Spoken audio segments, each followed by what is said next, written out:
नमस्कार दोस्तों, स्वागत है आप सभी का मेरे YouTube चैनल पर। मैं हूं आपका दोस्त राजन सनोडिया। देखिए दोस्तों, आज मैंने अपने टेलीग्राम चैनल सनोडिया 91, मेरे टेलीग्राम चैनल का नाम है दोस्तों सनोडिया 91, ठीक है।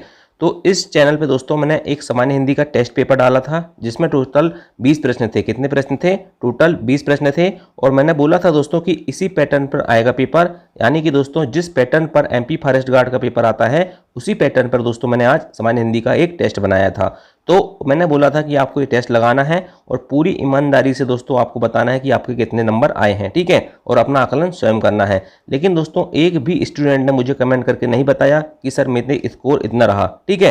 कहने का मतलब दोस्तों आपकी हिंदी की तैयारी अभी अच्छी नहीं हुई है। और मैंने आपको ये बोला हूँ दोस्तों कि अगर आपने इस टेस्ट पेपर में 20 में से 20 नंबर लिया है तो ये मान के चलो दोस्तों कि आपके फाइनल परीक्षा में MP फॉरेस्ट गार्ड में हिंदी में आपके 18, 19, 20 के लगभग नंबर आएंगे, ठीक है। अगर आज के इस टेस्ट पेपर में दोस्तों आपने पूरी ईमानदारी के साथ 18, 19, 20 स्कोर भी कर लिए ना, तो ये मान के चलो कि आपके 18, 19, 20 स्कोर फाइनल एग्जाम में आएगा, ठीक है। मैं इस बात की गारंटी देता हूँ आपको, है ना। चलिए, तो मैंने जो क्वेश्चन दिया था दोस्तों उनके आंसर बताता हूँ मैं, ठीक है। यदि आपने टेलीग्राम चैनल पे टेस्ट नहीं दे पाए होंगे तो अभी आप क्या करो दोस्तों, टेलीग्राम चैनल पे जाके टेस्ट दे दो, या फिर इसी वीडियो में दोस्तों आप क्या करना, वीडियो को रोक रोक के देखना कि आपसे कितने क्वेश्चन बनते हैं, ठीक है।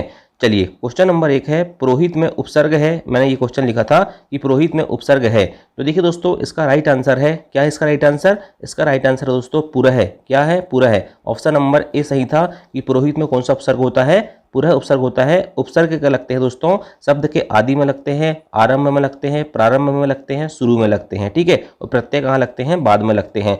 क्वेश्चन नंबर 2 दिया था, निम्न में से कौन सा शब्द समूहवाचक प्रत्यय नहीं है? देखिए दोस्तों, जब तक मैं क्वेश्चन पढ़ता हूँ ना, आप क्या करो, वीडियो को रोक लो, ठीक है। उसके बाद आप अपना आंसर देखो, ठीक है, और फिर आप उसको लिख लो कॉपी में और फिर मिलाओ, ठीक, कि आपका सही हो रहा है कि गलत हो रहा है। तो निम्न में से कौन सा शब्द समूहवाचक प्रत्यय नहीं है? ठीक है, लोग, गण, वर्ग या प्रेस। तो देखिए दोस्तों इसका राइट आंसर था ऑप्शन नंबर डी, प्रेस जो है दोस्तों क्या है, ये एक समूहवाचक प्रत्यय नहीं है। जैसे कहते हैं ना बहुत सारे लोग, ठीक है, गण कहते हैं हम, ठीक है, तो बहुत सारे जनगण रहते हैं, ठीक है, वर्ग कहते हैं। तो इस प्रकार के छात्र वर्ग या कोई सा भी वर्ग होता है, शिक्षक वर्ग, तो ये क्या होता है, समूह को प्रदर्शित करते हैं। लेकिन प्रेस जो होता है दोस्तों वो समूह को प्रदर्शित नहीं करता, इसलिए इसका आंसर था option number D. Next question था, पादप में कौन सा समास है? ये क्वेश्चन जिससे भी बना होगा दोस्तों तो ये मान के चलो उससे समास का कोई भी क्वेश्चन आएगा तो बन जाएगा, ठीक है। पादप में कौन सा समास है? तो याद रखना दोस्तों, पादप में होता है तत्पुरुष समास। कौन सा समास होता है? तत्पुरुष समास। पादप का मतलब होता है दोस्तों पैर से पीने वाला। कौन सा? पैर से पीने वाला। इसका समास विग्रह करते हैं तो होता है पैर से पीने वाला, ठीक है। तो इसमें तत्पुरुष समास था, ठीक, इसलिए आंसर इसका हो जाएगा ऑप्शन नंबर ए, ठीक। चलिए नेक्स्ट क्वेश्चन पूछा था, पानदान शब्द क्या है? तत्सम, तद्भव, देशीय, संकर। तो इसका राइट आंसर था दोस्तों संकर। ऑप्शन नंबर डी सही था, पानदान संकर शब्द होता है। पानदान में पान जो होता है दोस्तों वो हिंदी का शब्द है और दान जो है दोस्तों वो फारसी का शब्द होता है, ठीक है। चलिए नेक्स्ट क्वेश्चन है, कवि का स्त्रीलिंग क्या है? तो कवि का स्त्रीलिंग जो होता है दोस्तों याद रखना कवयित्री होता है। ऑप्शन नंबर सी सही था, ठीक है। इसमें दोस्तों स्त्रीलिंग के साथ साथ इसमें आपको वर्तनी मतलब शुद्ध वर्तनी भी पहचानना था, ठीक है। तो कवयित्री क्या होता है? कवयित्री ऐसा लिखा जाता है, याद रखना ऑप्शन नंबर सी सही था, ठीक। नेक्स्ट क्वेश्चन था, अनिल का पर्यायवाची शब्द क्या होता है? तो याद रखना दोस्तों अनिल का पर्यायवाची शब्द होता है वायु। क्या होता है? वायु होता है। ऑप्शन नंबर सी इसका राइट आंसर था, ठीक है। नेक्स्ट क्वेश्चन था, संड का विलोम शब्द है। तो याद रखना दोस्तों संड का विलोम शब्द क्या होता है? मर्द होता है। ऑप्शन नंबर ए इसका राइट आंसर था। नेक्स्ट क्वेश्चन है, कष्ट से संपन्न होने वाले को क्या कहा जाता है? तो याद रखना दोस्तों क्वेश्चन नंबर 8 का आंसर है कष्ट से संपन्न होने वाले को कहा जाता है कष्ट साध्य। क्या कहा जाता है? कष्ट साध्य। ऑप्शन नंबर सी सही था। क्वेश्चन नंबर 9 था, वहां जाओ। क्या? वहां जाओ। इसका राइट आंसर था दोस्तों कि ये कैसा वाक्य है आपको पहचानना था।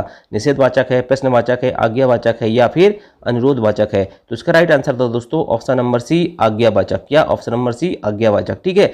नेक्स्ट क्वेश्चन था, जोहर खुलना का अर्थ होता है? तो ऑप्शन था क्रुद्ध होना, परीक्षा होना, जोहर टूट जाना या भेद का पता लगाना। तो इसका राइट आंसर था दोस्तों ऑप्शन नंबर डी, भेद का पता लगाना जोहर खुलना का अर्थ होता है। क्वेश्चन नंबर 11 था, फिसल पड़े तो हर गंगे का अर्थ है। तो इसका राइट आंसर था दोस्तों, फिसल पड़े तो हर गंगे का अर्थ होता है दोस्तों मजबूरी में काम पड़ना। क्या? मजबूरी में काम पड़ना। ऑप्शन नंबर ए सही था। नेक्स्ट क्वेश्चन था करुण रस का स्थायी भाव क्या होता है? तो करुण रस का स्थायी भाव याद रखना दोस्तों, करुण रस का स्थायी भाव होता है शोक। ठीक है।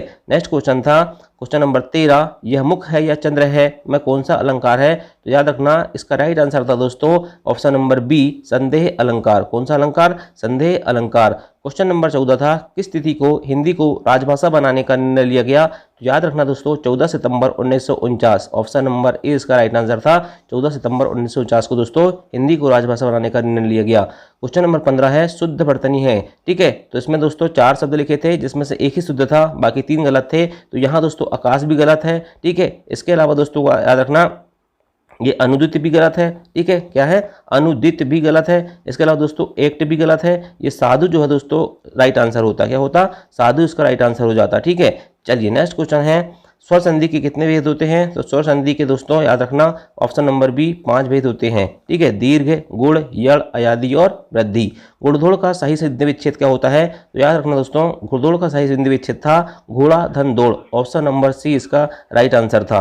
नेक्स्ट क्वेश्चन था क्वेश्चन नंबर 18, सर्कुलर का हिंदी परिभाषिक शब्द है। हिंदी परिभाषिक शब्द से भी दोस्तों एक क्वेश्चन आपको देखने को मिलेगा। तो सर्कुलर का हिंदी परिभाषिक शब्द क्या होता है? तो उसका राइट आंसर था दोस्तों ऑप्शन नंबर ए, परिपत्र। क्या था? ऑप्शन नंबर ए, परिपत्र। ठीक है। नेक्स्ट क्वेश्चन है क्वेश्चन नंबर 19, हनुमान का पर्यायवाची शब्द नहीं है। तो याद रखना दोस्तों पवनसुत, अंजनी पुत्र और मारुति ये सभी दोस्तों हनुमान के पर्यायवाची शब्द हैं, लेकिन विनायक जो है दोस्तों ये पर्यायवाची शब्द नहीं है हनुमान का, ये गणेश जी का होता है। इसलिए इसका राइट आंसर हो जाता है ऑप्शन नंबर डी। और लास्ट क्वेश्चन है दोस्तों क्वेश्चन नंबर 20, मध्य प्रदेश हिंदी ग्रंथ अकादमी की स्थापना कब की गई थी? तो इसका राइट आंसर था दोस्तों ऑप्शन नंबर ए, 1969। ठीक है।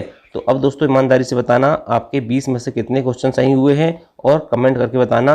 अगर आपने दोस्तों यहाँ 18, 19, 20 स्कोर कर लिए होंगे, ठीक है, तो ये मान के चलो दोस्तों कि आपकी हिंदी में 18, 19, 20 नंबर ही आएंगे। ठीक। तो चलिए दोस्तों थैंक यू, जय हिंद, जय भारत।